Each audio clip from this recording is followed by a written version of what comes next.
All right, YouTube, since the last time I left off, what I had complete at the time was the upper receiver, the lower receiver, the ST9 from Spike's Tactical, the buffer tube, the end plate, the lower parts kit, and the Delta ring assembly up here.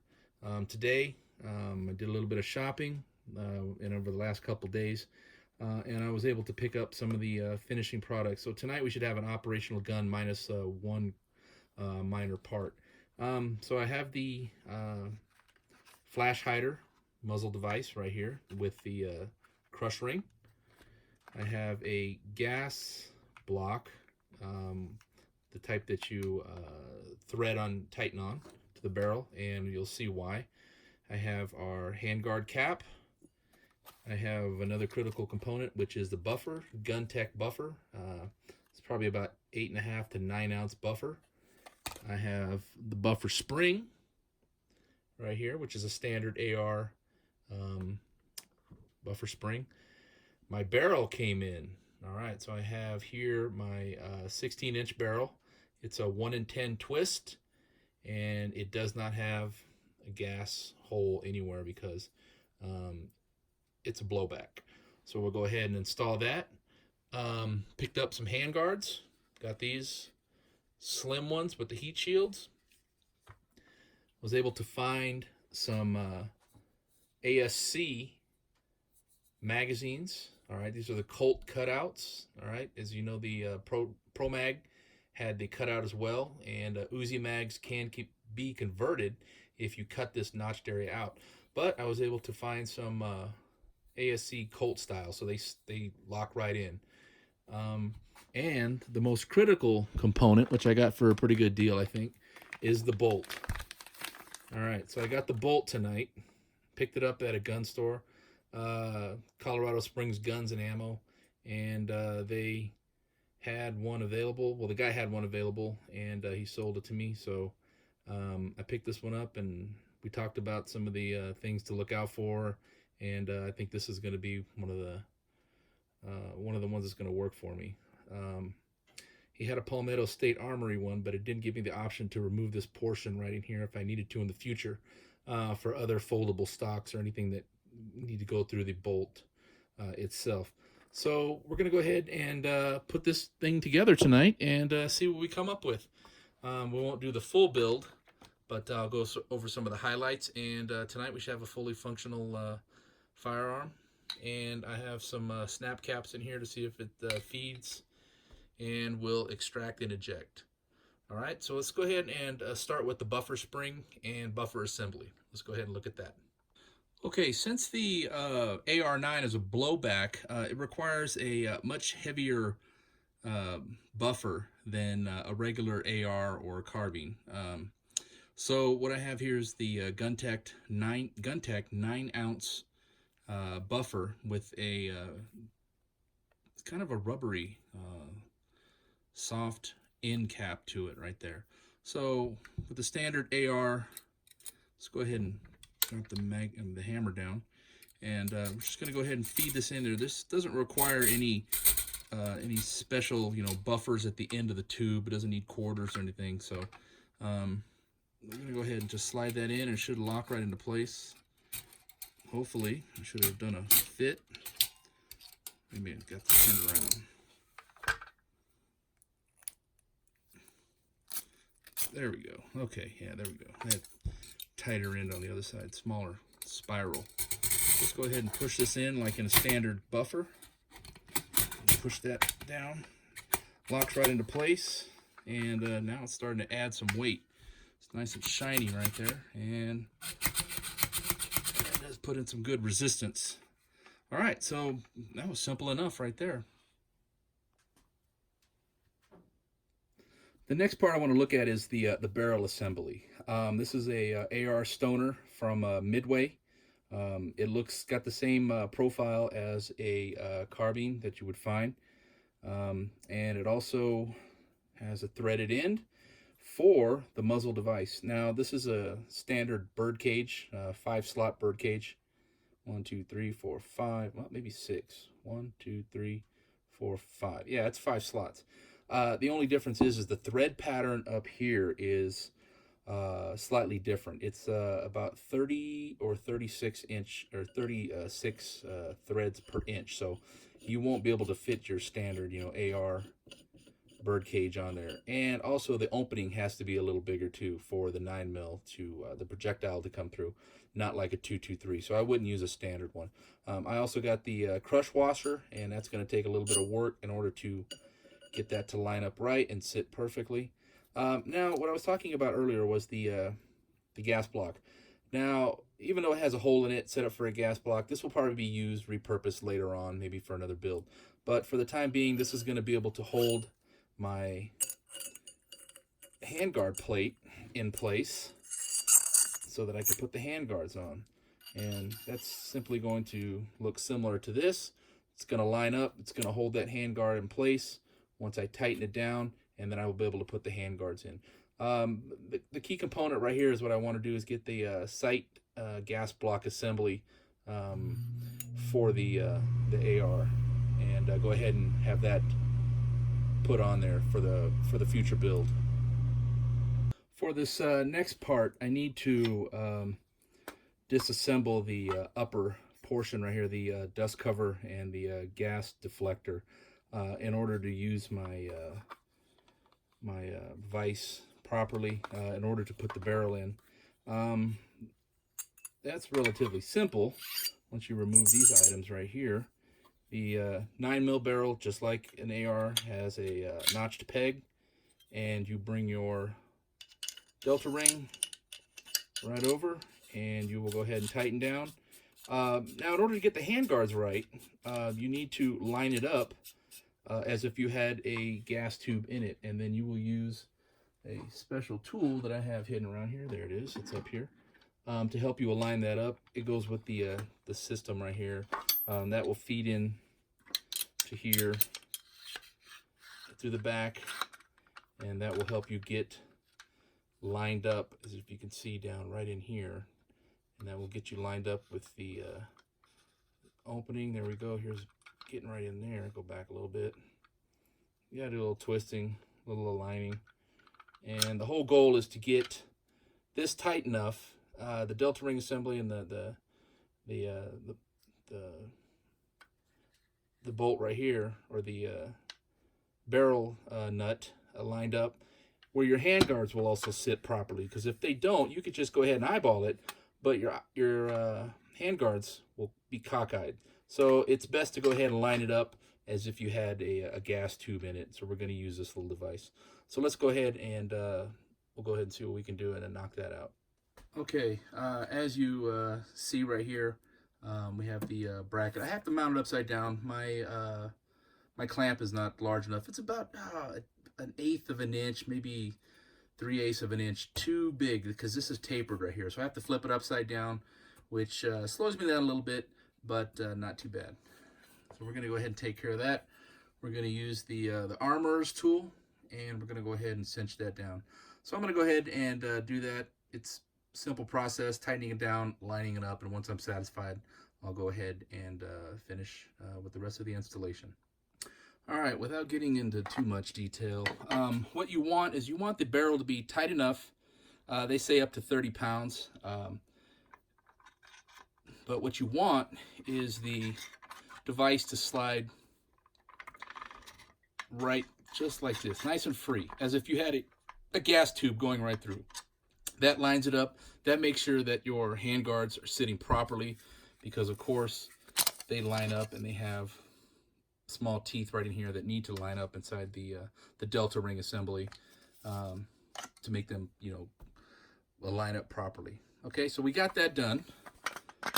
The hard part's going to be putting this part back together, because now with the little C-ring, which I'm probably going to lose, you know, most likely it's going to happen.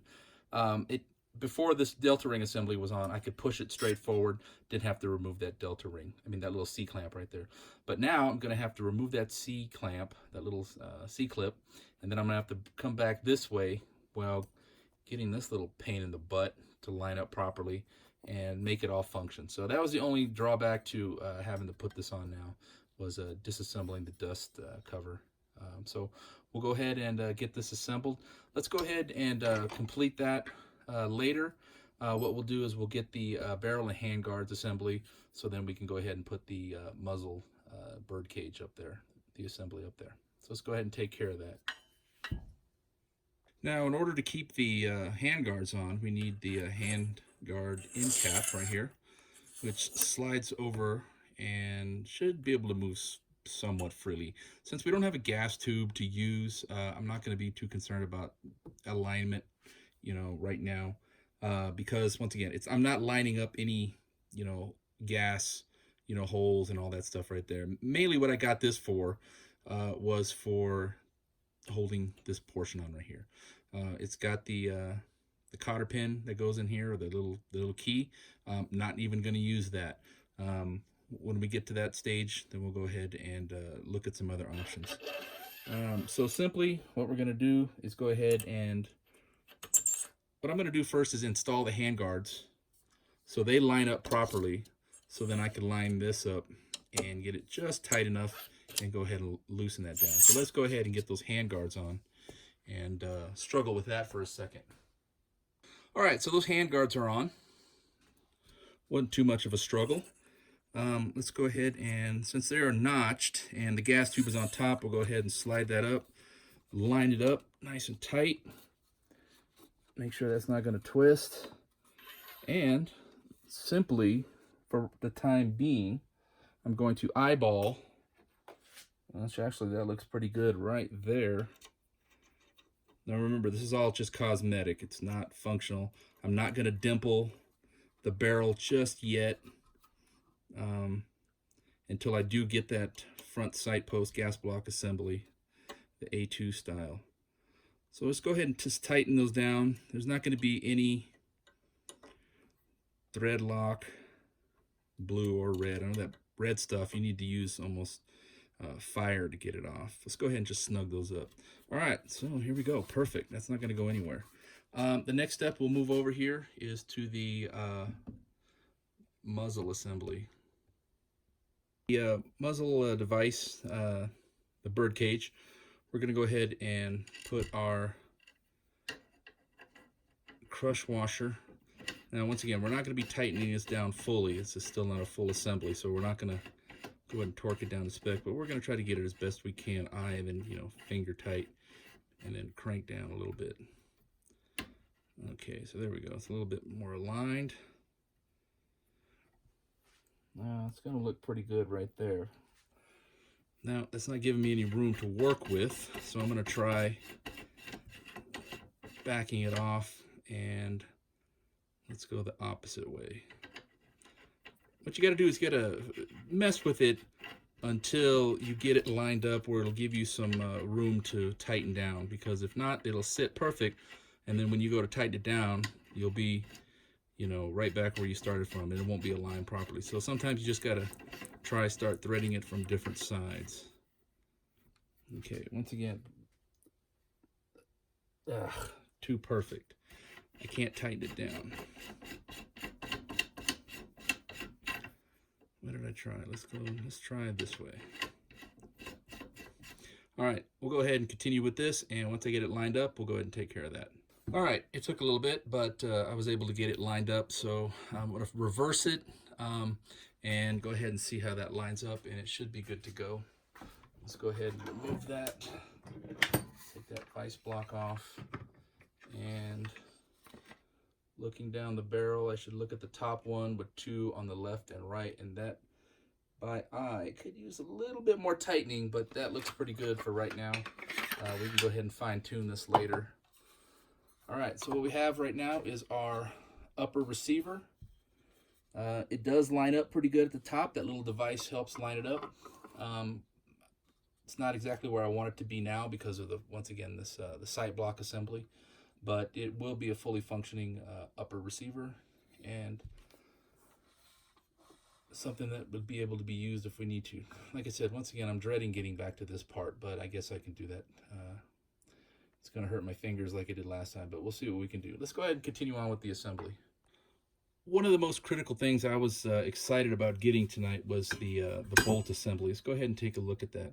As you can tell, it looks totally different. It's not really a bolt. Well, I wouldn't say it was a bolt carrier, but it's in a bolt assembly. You have what looks like the bolt carrier, and then you would have the bolt assembly up here. But this is all one piece. It's got different cutouts. It's got the extractor and similar firing pin, but pretty much it pretty much stops right there. You have your cotter pin for your firing pin. You have no gas key up here, but it will fit inside a regular tube. I mean, a upper receiver, just like any other bolt. So let's go ahead and check that out. We need to put the charging handle in. It's just mil spec. And here's the moment of truth. Even I haven't put this in here yet. So, all right. Ooh, so there we go. Okay. Seems to fit in there pretty good. Slides a little more loose. Now remember, it doesn't lock. It doesn't have any locking lugs. It slams up right up to the barrel, the chamber, and it should operate from there. Let's go ahead and put this together and continue on. So now we are down to a fully assembled, minus the dust cover, yeah, AR-9, 16-inch barrel. Handguards are in place. They're not going anywhere. Lined up birdcage flash hider. Carry handle is installed. The bolt is installed. We don't really need the forward assist. It's just there cosmetically because of the receiver. And in the future, we'll go ahead and get an old A1 style receiver with no forward assist and no brass deflector. Let's go ahead and give it a charge. It does seem to line up. I don't see any problem with the ejector hook. So right now, in theory, this should be able to fire. All right, so let's go ahead and charge it one more time. Place it on safe. Should not fire. Place it on fire. Hammer falls, holding the trigger back. Let's check the reset. And fire again. So it does pass the functions check so far. Not too bad. If anybody noticed, you could tell that I put a standard GI mag release on there. I got rid of that little dimpled one that they had. I really didn't like the look of that. It kind of looked chintzy, so I went and replaced that. That's a simple fix. Let's go ahead and insert an empty mag first. Okay, let's go ahead and see. Okay, does have a bolt hold open. Okay, let's go ahead and drop that. And so that functions just fine. Let's go ahead and chamber a snap cap in here. Maybe it's kind of good that these are metal mags. Maybe it's kind of good that the dust cover is off so you can kind of get a better view of what's going on there. All right, let's go ahead and charge that one. Let's see if it chambers. All right, so we got a problem here already. I didn't seat it all the way. Okay, let's see what we got going on here. It's going to double feed if I do that. Let's go ahead and take that off there. It's kind of hard to do that. Okay, so we got a double feed. Well, not a double feed. We got a failure to seat in there so far. Let me go ahead and see if I could remedy that. If you could look inside there. Let's go ahead and lock that bolt to the rear. You got that 9mm stuck in there. So let's go ahead and see what's going on there, since that's the first round that's been inside there. All right, minor scare there. It was no big issue. The problem was that particular snap cap had basically, it fell apart. I need to repair that, and that was the one that kept getting caught. And for some reason, I don't know why I didn't try the second one, but the second one will go in without a problem. So the issue was with the snap cap. The snap cap was broken, so it wasn't allowing to feed in properly. I did, without loading an actual live round into the gun itself, I put different varieties of actual 9mm rounds into the chamber to see if they seated all the way in. They did seat at the same position, so I knew that wasn't going to be an issue. But once again, this is my good snap cap. It's the only 9mm snap cap that I got. I got to buy some more. You don't think I'd have some more 9mm? So let's go ahead and get a good look at that right there. We're going to go ahead and just slap that magazine. Got a positive lock. Let's go ahead and release the bolt, and it seats. There you go. It seats in there like it should. Let's see. I have a habit of hitting the forward assist, but once again, no big deal. Let's go ahead and eject it. All right, and it does eject, you know, more or less. I don't know if it's going to have, you know, when that bolt comes flying back, will it knock it out farther? So what we got now is a 9mm AR with, you know, slight issue right there, but it was the snap cap, which kind of scared me for a minute. Everything seems to be functioning properly. The bolt does go forward, locks to the rear. These magazines don't drop out too freely like the Pro Mag does. But other than that, right now, we got a fully functional AR. I'm going to go ahead and finish putting on this dust cover, and we'll go from there. That'll wrap up the video.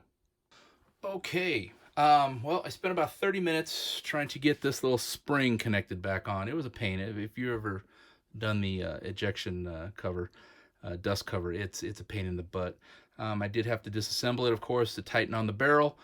Put the gas deflector on, which is not the one that I want, but the picture showed the original one from Colt.